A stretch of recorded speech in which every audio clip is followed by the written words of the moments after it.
Hello, good evening. कैसे हैं आप लोग? बढ़िया होंगे, मस्त होंगे, पढ़ रहे होंगे।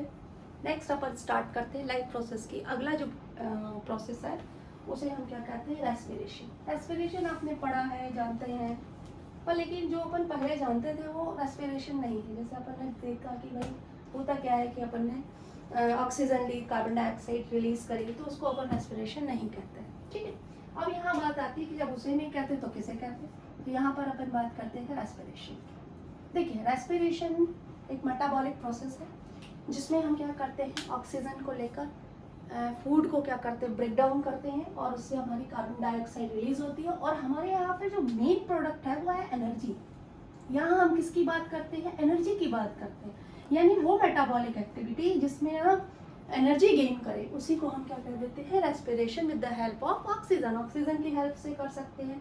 लेकिन कई ऑर्गेनिज्म ऐसे होते हैं जो विदाउट ऑक्सीजन भी ब्रेक डाउन एनर्जी कर सकते हैं। तो यहाँ पर अपन ऑक्सीजन या कहना चाहिए कि विदाउट ऑक्सीजन रेस्पिरेशन को डिफाइन कर सकते हैं। देखिए कैसे। तो रेस्पिरेशन इज अ प्रोसेस। यहाँ मैं एक बात कहना चाहूंगी कि respiration is a metabolic process in which living organism produce energy, ठीक बा, एंड रिलीज कार्बन डाइऑक्साइड।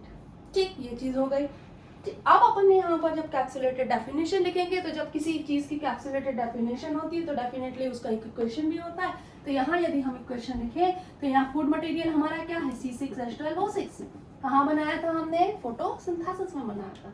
यहाँ पे हमने क्या लिखा? 6O2। हम लिविंग ऑर्गेनिज्म की बात कर रहे हैं। मोस्ट ऑफ लिविंग ऑर्गेनिज्म कैसे हैं? एरोबिक है, ऑक्सीजन के साथ में रिएक्शन करते हैं। ऑक्सीजन के साथ ये बनाएंगे 6CO2 plus 6H2O and 38 ATP। नाम सुना होगा, 9th क्लास में हमने पढ़ा था। एक एनर्जी फॉर्म होती है दैट इज कॉल्ड ATP। तो जैसे आपकी करेंसी होती है ना, रुपया होता है, डॉलर होता है, पाउंड होता है, ठीक इसी तरीके से जो एनर्जी की यूनिट होती है उसे हम क्या कहते हैं? ATP। फुल फॉर्म इसका क्या होता है? Adenosine triphosphate. ठीक है, PO4 लिखा है, triphosphate. So respiration is a metabolic process in which food material is break down into energy and carbon dioxide with the help of oxygen। तो यहाँ पर एक नया क्वेश्चन आता है कि रेस्पिरेशन ऑक्सीजन के साथ होता है, लेकिन मोस्ट ऑफ ऑर्गेनिजम्स जो होते हैं वो आपका एरोबिक रेस्पिरेशन करते हैं। तो यहाँ पर जो अगला आता है पॉइंट, ध्यान दीजिएगा थोड़ा सा, यहाँ पर जो अगला पॉइंट आता है वो आता है टाइप्स ऑफ रेस्पिरेशन। फर्स्ट हमने क्या पढ़ा? Respiration is a metabolic process in which living organism produce energy. ठीक बात है, हमने एनर्जी प्रोड्यूस करा ली। अब यहाँ पर हम बात करते हैं रेस्पिरेशन की। तो एक होता है आपका एरोबिक, ध्यान दीजिएगा, और एक होता है एनारोबिक। कभी कभी 2 मार्क्स के क्वेश्चन में डिफरेंस पूछ लिया जाता है। तो aerobic in the presence of oxygen, anaerobic absence of oxygen. Equation की बात करें, C6H12O6 plus 6O2 gives 6CO2 plus 6H2O and 38 ATP। तो सिंपल सी बात है, यहाँ पर जो एनर्जी प्रोड्यूस होती है वो फॉर्म कौन सा होता है आपका? ATP के फॉर्म में। यहाँ यदि मैं बात करती हूँ एरोबिक रेस्पिरेशन की, एनारोबिक की, तो एब्सेंस में होता है यहाँ पर C6H12O6। यानी ऑर्गेनिज्म के पास फूड मटेरियल कौन सा है? ग्लूकोज। ये डायरेक्ट ब्रेक डाउन होता है C2H5OH, जिसको हम अल्कोहल कहते हैं, प्लस CO2। और यहाँ पे आपका बनता है केवल 2 ATP। तो हम ये कह सकते हैं कि ये प्रोसेस और ये प्रोसेस सबसे ज्यादा एनर्जेटिक कौन सी है? Aerobic respiration. तो जितने भी हायर ऑर्गेनिज्म होते हैं, थोड़ा सा आपको ध्यान हो तो अपन ने 9th क्लास में अपन ने पढ़ा था सेलुलर ऑर्गेनिजम्स में। तो हायर ऑर्गेनिजम्स और लोअर ऑर्गेनिज्म जैसे बैक्टीरिया है, ये सारी चीजें आपके किस में आएंगे? एनारोबिक रेस्पिरेशन में। तो फर्स्ट हमने रेस्पिरेशन की डेफिनेशन पढ़ी, क्या पढ़ी? एनर्जी, यानी वो मेटाबॉलिक एक्टिविटी जिसमें एनर्जी गेन होती है, एनर्जी प्रोड्यूस होती है, उसी को हम क्या कहते हैं? रेस्पिरेशन। यदि वो ऑक्सीजन के थ्रू हो रही है तो एरोबिक, और विदाउट ऑक्सीजन हो रही है तो एनारोबिक। क्लियर? नेक्स्ट आता है आपका, देखिए, जब हमने डाइजेशन पढ़ा था तो सिस्टम आया था, ठीक ऐसे ही रेस्पिरेशन के लिए क्या आता है, सिस्टम आता है, जिसे हम कहते हैं रेस्पिरेटरी सिस्टम। देखिए रेस्पिरेटरी सिस्टम की मैं यहाँ तक बात करूँ तो रेस्पिरेटरी सिस्टम है, जैसे आपका ये फर्स्ट पोर्शन क्या हो गया, नॉस्ट्रिल, ये जो आपका नॉस्ट्रिल दिखता है, नॉस्ट्रिल, नॉस्ट्रिल के बाद यहाँ पर देखिए ओपनिंग किसकी है, आपकी माउथ की ओपनिंग है, अरे बन जा रे भाई माउथ, हाँ, और माउथ के बाद जो पीछे वाला जो पोर्शन फैरिंग्स वाला था वो अभी भी आएगा। क्यों आएगा, कई बार आपने देखा होगा जब आप कुछ खाते हैं तो कई बार अटक जाता है और वो गले में चला जाता है। तो ये जो पोर्शन होता है, जो कॉमन ओपनिंग होती है किसके लिए, डाइजेशन के लिए प्लस रेस्पिरेशन के लिए, इसको कहते हैं हम नेज़ोफैरिंक्स। यानी नाक आपकी शुरू हुई यहाँ से, नॉस्ट्रिल शुरू हुए, नॉस्ट्रिल के अंदर हेयर्स होते हैं, म्यूकस होता है, क्या काम करता है, देखिए फर्स्ट काम क्या करता है, एयर को मॉइस्ट करता है, क्योंकि कोई भी सब्सटेंस यदि वो मॉइस्टी है it is easy for absorption, ठीक है। तो ये काम इसका होता है, यहाँ से आपकी एयर अंदर गई, सबसे पहले कहाँ पे पहुंची, नेज़ोफैरिंक्स में, ये आपका नेज़ोफैरिंक्स हुआ, ये वाला पोर्शन, ठीक है। इसके बाद यहाँ से ध्यान दीजिएगा, यहाँ पर होता है आपका ट्रैकिया, ट्रैकिया के बाद में आपके ये ट्रैकिया इस तरीके से दो पार्ट में डिवाइड हो जाता है, इसे हम क्या कहते हैं, ब्रोंकस।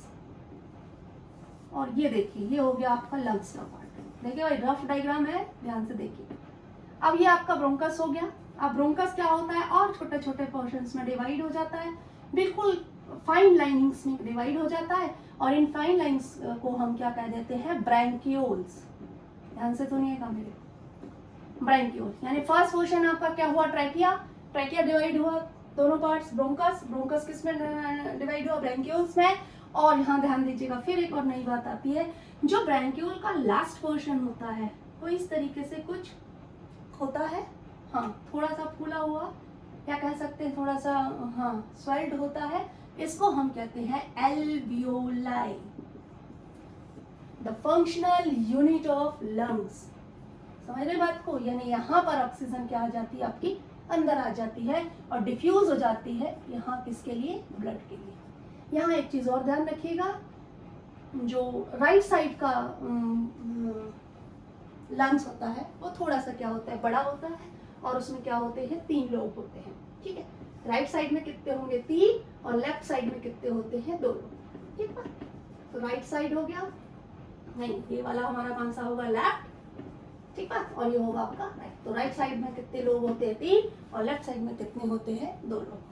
ये जो स्ट्रक्चर होता है स्पॉन्जी होता है, जैसे आप इनहेल करते हैं, एक्सहेल करते हैं, साइज बढ़ जाता है और कट जाता है, ठीक है। तो ये आपका पूरा सिस्टम होता है। यहाँ से अपन शुरुआत करते हैं, नॉस्ट्रिल से आपने एयर ली और वो यहाँ पर जाती है कहाँ, नेज़ोफैरिंक्स से, नेज़ोफैरिंक्स के नीचे यहाँ पर ट्रैकिया, और यहीं पर आपका ध्यान दीजिएगा जो आवाज निकलती है ना बड़ी प्यारी प्यारी, वो यहाँ से निकलती है, that is called vocal cord, इसी को हम वोकल कॉर्ड कहते हैं, और इसी का एक नाम और होता है लैरिंक्स, ठीक है। ये लैरिंक्स हो गया आपका वोकल कॉर्ड के लिए। कार्टिलेजिनस होता है, बोन्स नहीं होती है, कार्टिलेज होती है। और यहाँ पे हमारा नेक्स्ट आता है ये जो बीच वाला जो पोर्शन होता है जिसको आप ट्रैकिया कहते हैं। ट्रैकिया आपका 2 पार्ट में डिवाइड होता है, राइट और लेफ्ट लंग्स में। तो राइट वाले लंग्स में आपका ब्रोंकस हो गए, यानी ब्रोंकस आपके 2 पार्ट में डिवाइड हो जाता है ट्रैकिया, एक ब्रोंकस और ब्रोंकस आगे जाकर bronchioles, and the last portion is called alveoli. यहाँ पर आकर आपकी ऑक्सीजन क्या हो जाती है, स्टोर हो जाती है जब आप एक बहुत लंबी ब्रीथ लेते हैं, क्लियर। अब नेक्स्ट आता है, जब हमने इतना सब कुछ कर लिया तो रेस्पिरेशन आफ्टर ऑल होता क्या है, होता कैसे। तो देखिए यहाँ पर आते हैं स्टेप्स ऑफ रेस्पिरेशन। यहाँ पर थोड़ा सा ध्यान दीजिए, स्टेप्स ऑफ रेस्पिरेशन में फर्स्ट होता है इनहेलेशन, दूसरा होता है एक्सहेलेशन, और इन दोनों को मिला के हम कहते हैं ब्रीदिंग।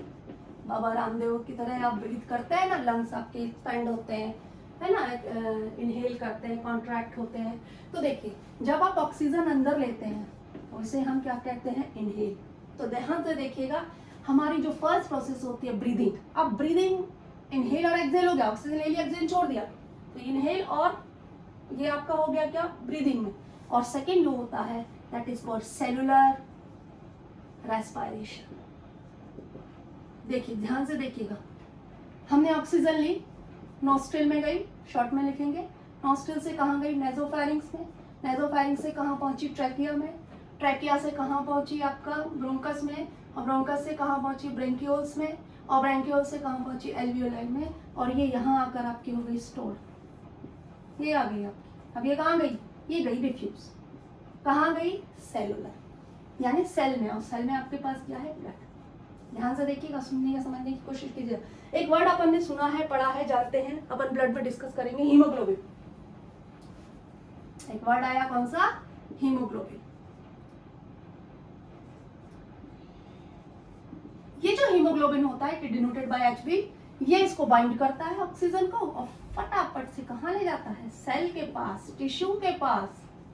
हाँ, 9th में हमने पढ़ा था, ये ऑक्सीजन को वहां छोड़ता है। अब ये ऑक्सीजन क्या करेगी, आपके पास रिजर्व मटेरियल कौन सा है, C6H12O6, O2 बैलेंस नहीं किया, कर लेना, CO2 और H2, और यहाँ पर क्या जनरेट हुआ, 36 ATP।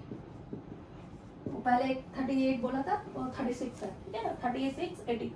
अब ये आपके जो ATP बने हैं, ठीक, ये ATPs जो है एनर्जी के फॉर्म है, क्योंकि कई सारी एनर्जी की फॉर्म होती है, चाहे 2 ATPs हो या 36 ATP हो और एक मोर देन ATPs हो। तो ये जो ATPs होते हैं, ये आपका कौन ले लेता है, जिस तरीके की सेल्स होती है, जिस तरीके के फंक्शन होते हैं, यानी एनर्जी के फॉर्म में ये डिफ्यूज हो जाती है। आप ध्यान देना, ये CO2 बनी, अब CO2 वापस आएगी कहाँ पर, वहीं एल्वेलाई के पास, प्लाज्मा ले जा सकता है इसको अपने साथ बाइंड अप करके, या नॉर्मली डिफ्यूजन हो सकता है। डिफ्यूजन भी प्रोसेस आपने पढ़ी होगी, higher concentration to lower concentration, यानी यहाँ CO2 की कंसंट्रेशन क्या होगी, हायर, तो ये डिफ्यूज हो गया किसमें, प्लाज्मा में, प्लाज्मा कहाँ लेके पहुंचा इसे, वहीं वापस कहाँ, एल्वेलाई में। यानी जो प्रोसेस हमने अभी इस तरीके से इनहेलेशन में पढ़ी थी, अब ये CO2 आ गई यहाँ, देखिए ध्यान दीजिए, ये CO2 आई, ये एक्सहेल हुई कहाँ, एल्वेलाई के लिए, एल्वेलाई में किसे दिया, ब्रेंकियोल्स, ब्रेंकियोल से कहाँ पहुंची, ब्रोंकस, ब्रोंकस से कहाँ पहुंची, ट्रैकिया, नेज़ोफैरिंग्स, नॉस्ट्रिल, और वापस CO2। यानी हम एक बार ब्रीथ इन करते हैं, एक बार छोड़ते हैं, इतनी पूरी प्रोसेसेस हो जाती है। यानी 2 steps are involved. First is breathing, inhale oxygen, exhale CO2, and cellular respiration. It is the step of respiration. Clear? आप ध्यान दीजिएगा थोड़ा सा इधर, ये तो हो गया हमारा रेस्पिरेशन की बात करी, एनारोबिक की बात हम कर चुके हैं। यहाँ पर एक वर्ड आता है माइटोकॉन्ड्रिया, ये आपने पढ़ा होगा 10th क्लास में जब हमने सेलुलर ऑर्गेनिज्म पढ़े थे। तो जो भी ये एनर्जीज होती है वो आपका कौन बनाता है, माइटोकॉन्ड्रिया बनाती है। माइटोकॉन्ड्रिया में ये सारी प्रोसेस होती है, ऑक्सीडेशन की प्रोसेस होती है, और एनर्जी क्या हो जाती है यहाँ पर ATP के फॉर्म में क्या हो जाती है, स्टोर हो जाती है। तो रेस्पिरेशन में अपन इस तरीके की सारी प्रोसेसेस को पढ़ते हैं। इसके अलावा यदि मैं बात करूं तो अपन ने बात करी थी, हीमोग्लोबिन की बात करी थी, है हीमोग्लोबिन मोस्ट एफिशिएंट होता है ऑक्सीजन को बाइंड अप करने में, तो वो बाइंड अप कर सकता है इसको। देखिए जिस तरीके से हमारे लिविंग ऑर्गेनिज्म में प्लांट और एनिमल जो होते हैं वो रेस्पायर करते हैं, ऐसे लोअर ऑर्गेनिज्म में हमारे बैक्टीरिया करते हैं। ये भी चीजें आपने देखी थ्रू द एनारोबिक रेस्पिरेशन।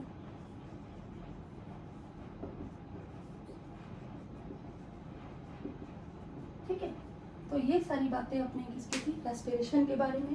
एक क्वेश्चन यहाँ बनता है कि एक ह्यूमन बीइंग, एक नॉर्मल जो आइडल अपन कहते हैं, आइडल ह्यूमन बीइंग की ब्रीदिंग रेट क्या होती है। तो देखिए कोई भी आइडल जो होता है उसकी जो ब्रीदिंग रेट होती है, हम ये कह सकते हैं कि 12 से लेके 14 या इतना आपका हो सकता है, 14 से 16 भी किन्हीं किन्हीं बुक में लिखा है, तो वो भी गलत नहीं है। क्योंकि क्या होता है, ये कुछ क्वेश्चन होते हैं ना वो एवरेजेड होते हैं, जैसे 72 टाइम्स ऑफ आपका हार्ट बीट करता है, वो सही है कि हार्ट की जो हार्ट की बीट होती है वो 72, लेकिन ये यहाँ पर 12 से लेके 14 या 14 से लेके कई जगह 16 भी लिखा होगा, वो भी गलत नहीं। ठीक, तो ये आपका ब्रीदिंग रेट अपन कह सकते हैं। तो ये सारी बातें आपकी किसके लिए है, रेस्पिरेशन के लिए। एक वन शॉट आपका ये रेस्पिरेशन में कंप्लीट हुआ। तो इससे आपको क्वेश्चन कंप्लीट मिल जाएंगे, इक्वेशन आप याद रखेंगे, टाइप्स ऑफ रेस्पिरेशन याद रखेंगे, आप ट्रैकिया याद रखेंगे, स्पॉन्जी होता है ये याद रखेंगे, ठीक है। ये सारी चीज़ें आपको उसके अंदर याद रखने वाली हैं। और दूसरा आपका है ब्रीदिंग रेट आप याद रखेंगे, ठीक है। लगता है कंप्लीट आपका बहुत मदद करेगा आपको रेस्पिरेशन समझने की, ठीक है। पढ़ते रहिए और मस्त रहिए।